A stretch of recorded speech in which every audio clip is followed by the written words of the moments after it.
Di sebuah apartemen tua yang terletak di pinggiran kota, Ardi dan istrinya, Tika, baru saja pindah ke lantai 5. Apartemen itu terbilang murah, meskipun sedikit usang. Ardi merasa itu adalah pilihan yang sempurna, mengingat anggaran mereka yang terbatas. Namun, tak lama setelah mereka tinggal di sana, keanehan mulai terjadi. Pada malam pertama mereka menginap, Tika merasa ada yang aneh. Saat ia membuka mata di tengah malam, ia melihat sosok gadis muda berdiri di depan pintu kamar mereka. Gadis itu berambut pirang panjang, mengenakan gaun putih yang kotor dan compang camping. Tika mengerjapkan mata, tapi saat ia menatap lebih lama, gadis itu tiba-tiba menghilang. Aku pasti hanya mengantuk, pikir Tika, mencoba menenangkan dirinya.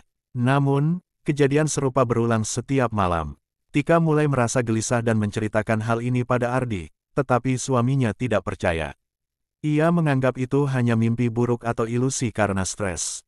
Suatu malam, Ardi pulang terlambat dari kantor. Tika, yang sudah berbaring di tempat tidur, mendengar suara langkah kaki di luar kamar.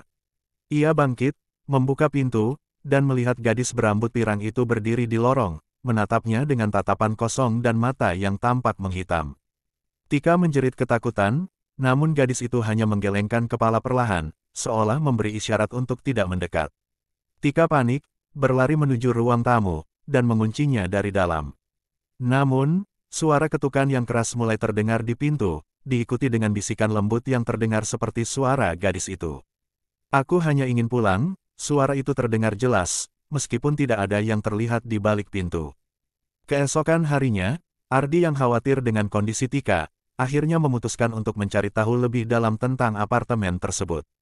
Ia menemukan bahwa beberapa tahun lalu, seorang gadis muda yang memiliki rambut pirang panjang ditemukan tewas di dalam apartemen itu, dengan kondisi mengenaskan. Tak ada yang tahu pasti penyebab kematiannya, tetapi kabar angker tentang sosok gadis itu mulai menyebar di kalangan penghuni lama. Ardi merasa ngeri, menyadari bahwa mungkin saja Tika telah melihat sosok yang sama. Ia memutuskan untuk mencari cara agar bisa menghentikan teror itu. Ia menghubungi seorang paranormal yang dikenal mampu membantu masalah semacam ini. Dengan bantuan paranormal itu, Ardi dan Tika melakukan ritual di dalam apartemen. Saat malam datang, mereka menyalakan lilin dan memanggil roh gadis itu.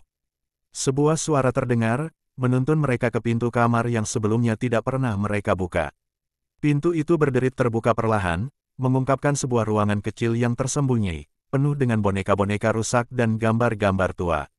Di tengah ruangan itu, mereka menemukan sebuah jurnal tua, yang menceritakan tentang hidup gadis pirang tersebut. Rupanya, gadis itu adalah seorang penghuni lama yang dulu tinggal di apartemen itu bersama keluarganya. Namun, sebuah kejadian tragis mengubah hidupnya. Orang tuanya terbunuh dalam kecelakaan, dan gadis itu terperangkap dalam apartemen sendirian. Dalam kesedihannya, ia berakhir dengan kematian yang tragis. Setelah membaca jurnal itu, Tika merasa ada beban yang terangkat. Paranormal tersebut melakukan pembacaan doa dan memimpin ritual untuk membantu jiwa gadis itu menemukan kedamaian. Sejak malam itu, teror di apartemen berhenti. Namun, setiap kali Ardi dan Tika melewati lorong itu, mereka masih merasa ada sesuatu yang mengawasi mereka. Dan terkadang, saat malam datang, mereka bisa mendengar bisikan halus, seperti suara gadis berambut pirang yang berbisik lembut di telinga mereka, "Aku hanya ingin pulang."